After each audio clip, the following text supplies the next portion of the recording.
Sometimes we have to ask ourselves, what's using my life? Heard a guy give a lecture one time that says, we are today what we were when. And he was talking about the fact that we, to a great extent, behave, think, react because of some previous experience that we've had. One of the things that we know about life is that it is always changing. Sometimes you're up, sometimes you're down. Sometimes things go real well, and sometimes they don't. Sometimes you're happy, and sometimes you're sad. Now that's that thing called life. And when we begin to understand and know that, accepting that reality, that we will never ever have things just on an even keel all the time, that you're going to have some ups and you're going to have some downs. But during those down moments, that's where the growth takes place. That's where the work is. See, anybody can feel good when they have their health, their bills are paid, they have happy relationships, business is successful. Anybody can be positive then. Anybody can have a larger vision then. Anybody can have faith under those kinds of circumstances. Am I correct? See, but the real challenge of growth, mentally, emotionally, and spiritually, comes when you get knocked down. Somebody said that adversity introduces a man to himself or a woman.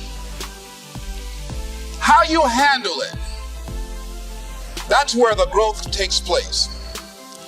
When I was facing some challenges, I had a guy say something to me, and I suggest this is one of the first things that you want to do when you're facing a challenge. You want to get unstuck. Evaluate where you are.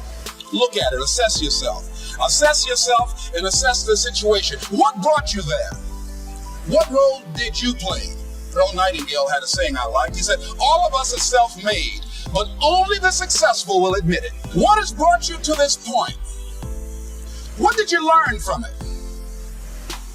Are you learning anything, or are you doing it over and over and over again? Somebody said that insanity is doing the same thing in the same way, expecting a different outcome.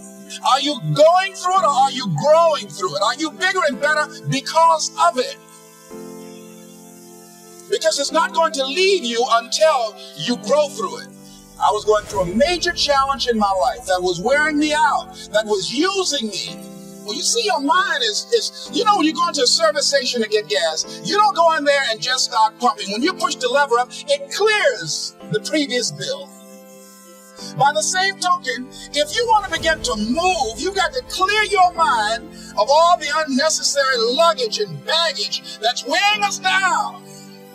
I couldn't move. I couldn't think about what am I going to do to get out of this situation, because I was so concerned about what happened and what he did to me and how bad it was. I was so stuck in that I couldn't even focus on what I should have done. Feeling sorry for myself and angry, none of that was taking me anywhere. So pretty soon I learned through effort, made a conscious, deliberate, determined effort. I had to let it go. I had to forgive it.